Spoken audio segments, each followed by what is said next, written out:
Olá, meu nome é Agenor Senzi Júnior, sou advogado no escritório Jairo Monteiro Advogados Associados e o assunto legal do JMCast de hoje é compliance. Como funciona, qual a importância da implementação desse programa nas empresas, e para isso a gente trouxe um convidado muito especial, o Dr. Juliano Moura. Inicialmente agradecer pela aceitação do convite. O Dr. Juliano é nosso parceiro de longa data na implementação desses programas nos nossos clientes e demais empresas.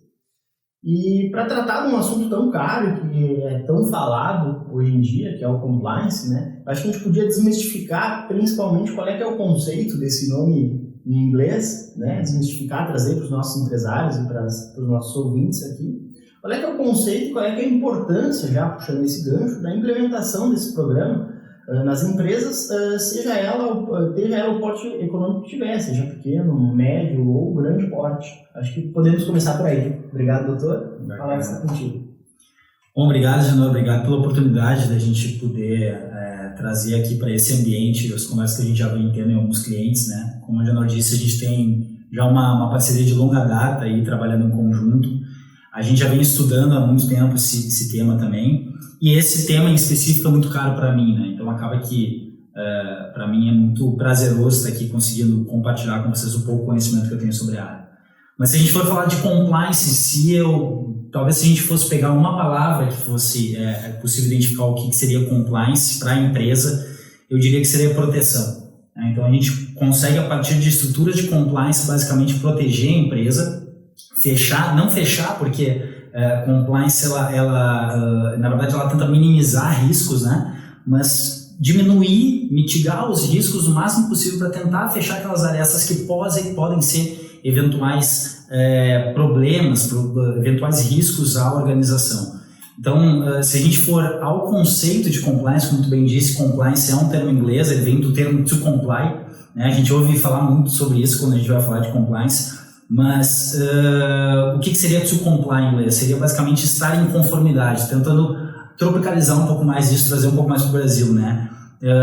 Estar em conformidade com o quê? Em conformidade com as legislações e regulamentos que a gente tem. Então, um dos pontos que eventualmente a gente pode falar é que compliance ele não é especificamente de uma matéria do direito, né? A gente pode trazer o compliance trabalhista, o compliance tributário, o compliance comercial, o próprio compliance de privacidade e proteção de dados. Então, se tu for ver, é uma gama super extensa das organizações e é justamente tentar internalizar a empresa, tentar trazer para controles internos toda aquela gama de regulações que mobilizam a empresa, que acabam direcionando a empresa a atuar mesmo. Então, acho que de forma geral, compliance, se a gente for trazer essa pergunta de $1 milhão, assim, o que seria compliance? Essa seria a resposta, proteção da empresa, no máximo possível, tentando mitigar alguns riscos aí que ela pode estar envolvida. Perfeito, eu acho que resumiste bem esse conceito de compliance. Eu acho que também seria interessante trazer um pouquinho do que é trazer esse conceito para um programa de compliance. Então, todo esse conceito, como é que isso se aplica dentro da empresa? Como é que funciona a criação desse programa de compliance? Que documentos que podem ser realizados e mais? Existe a criação de uma política interna da empresa e como fazer isso ser cumprido, ser compreendido pelos colaboradores, tanto para mitigar riscos internos quanto externos. E aí a gente pode trazer já questões de auditorias, como que o compliance pode facilitar isso e como é que a gente estrutura isso no programa? Maravilha. Um programa de compliance, a gente não tem receita de bolo aqui, né? Eu particularmente não gosto de compliance na inglês ver, né? Ou aquele compliance de gaveta, que é basicamente colocar uma série de políticas e códigos dentro de uma gaveta e esquecer que está lá, a gente não sabe muito como aplicar. Mas de forma geral, assim, de forma resumida, um programa de compliance, um programa de governança que a gente vai conseguir aplicar dentro de uma organização, ele pode levar em torno de 3 a 6 meses, tá? Então, a implementação dele em si. Mas dividindo em fases, basicamente a gente tem uma fase inicial que ela pode ser entendida como uma fase de análise, uma fase mais de diagnóstico, no qual a gente realiza algumas entrevistas com os colaboradores, tenta entender os potenciais riscos que a empresa pode estar envolvida. Após essa análise, a gente começa a trazer o que seria mais a questão de políticas, procedimentos, seria o regramento, né? Quais são as regras que a gente tem conforme esses riscos que estão colocados dentro da empresa. A implementação daquilo, os controles internos que a gente vai ter, a documentação, a partir da documentação que foi criada. Então a gente tem as políticas, os procedimentos, códigos de conduta, a criação daquilo e a aplicação de fato dessas políticas, né? Começar a reestruturar possíveis processos que estão com potencial dano, potencial risco à empresa. E tem uma fase que não necessariamente ela está envolvida em todos os programas de compliance, mas seria uma fase mais de avaliação de terceiros, que seriam aqueles riscos que a gente pode ter com os nossos fornecedores, parceiros comerciais, enfim. Então a gente faria uma due diligence, né? Um trabalho mais de também externalizar um pouco o que é esse compliance para aqueles nossos parceiros, não somente no interno. E uma fase que seria primordial, toda empresa ela deve colocar em pauta, que é a parte de conscientização, né? É conscientizar os colaboradores de fato, que são aqueles que estão no fim ao cabo, no fim do dia, eles estão colocando a mão na massa. Então, de nada adianta eu, enquanto alta direção, colocar ali um stand de cláusulas e de códigos a serem cumpridos se o meu colaborador, no fim do dia, não cumprir com aquilo. Então, veja que isso é só a implementação. A gente tem de 3 a 6 meses como implementação, mas isso é o início, é o pontapé inicial que a gente tem para reorganização e aculturamento da empresa mesmo. Perfeito. E quando a gente fala em implementação de um programa, tudo isso tem custos, enfim, e quando a gente trata com empresários, o empresário ele vê muito qual é que é o lucro, qual é a vantagem que eu vou ter em implementar esse programa. Claro que a gente tem toda a vantagem de estruturação interna, enfim, mas o resultado final, o objetivo final de uma empresa é o lucro, né? E como é que a gente poderia trazer essas vantagens, seja na área fiscal, seja na área trabalhista, na área civil? Como é que o compliance ele auxilia o empresário a descobrir, por exemplo, furos dentro da empresa, a mitigar ações trabalhistas descobrindo assédios, desvios, questão de tributos, alguma sonegação interna, alguma coisa assim. Como é que o compliance pode ajudar o empresário nisso, além de gerar um valor para o negócio dele? Como é que ele pode ver isso como um investimento e não como uma despesa? Perfeito, acho que de certa forma você até já respondeu um pouco na pergunta isso, né? Porque de fato a gente tem uma reorganização de processos, isso é muito importante a gente colocar. Pensa que uma empresa ela vai se criando, ela vai se moldando, vai se construindo ao longo do tempo, mas é natural que ela vá se construindo às vezes com processos não muito bem organizados, né? Processos que vão ficando talvez com maiores direcionamentos ou maior amparo mesmo pela empresa, né, de atendimento. Preciso colocar talvez um pouco mais financeiro nessa área, essa área fica um pouco mais negligenciada. Quando a gente vem com compliance o primeiro ponto dele é diagnóstico de fato, o mapeamento que a gente faz. Então esse mapeamento é possível a gente observar o que daqui a pouco está negligenciado, o que daqui a pouco está colocado escanteio da empresa.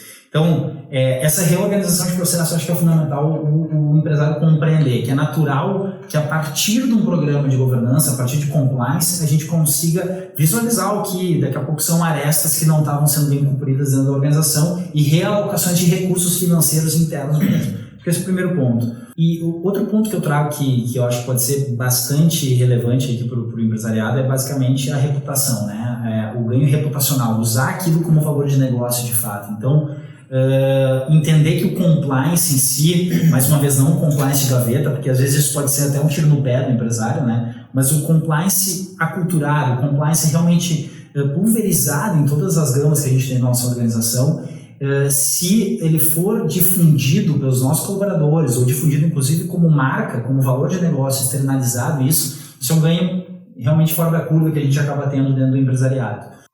Bacana, bacana. E já nessa linha de modernização de métodos e processos da empresa, que o compliance invariavelmente ele produz, né, ele gera na organização, a gente pode trazer alguma correlação com a LGPD, que é uma obrigação do empresário, né, com uma legislação e com uma autoridade fiscalizatória, né, e regulamentadora. Qual que é a relação, o que a gente poderia trazer do compliance com a Lei Geral de Proteção de Dados e como levantar esses dois programas juntos? Não, perfeito. De fato, quando a gente olha para a LGPD em si, a gente vai olhar lá para o artigo 50, né, da LGPD, ela fala sobre a estruturação, a sugestão que a legislação traz de uma estruturação do programa de governança.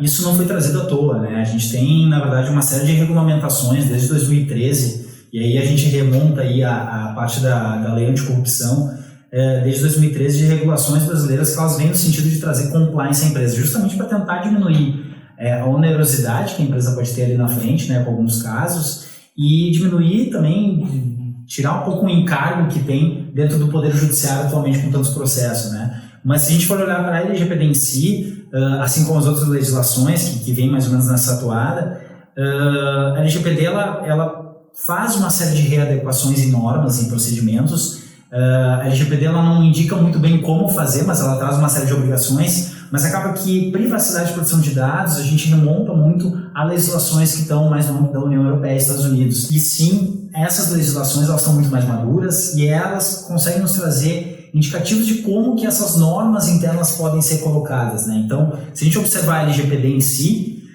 as estruturas de governança que as empresas têm, as primeiras empresas a se adequarem no Brasil são as multinacionais. São empresas, na verdade, que elas estão com obrigações corporativas lá da União Europeia e Estados Unidos a se adequarem aqui. E nessa toada de modernização de normas e procedimentos da empresa, a gente pode trazer também a LGPD, que hoje é a Lei Geral de Proteção de Dados, que hoje é uma obrigação das empresas para se adequarem.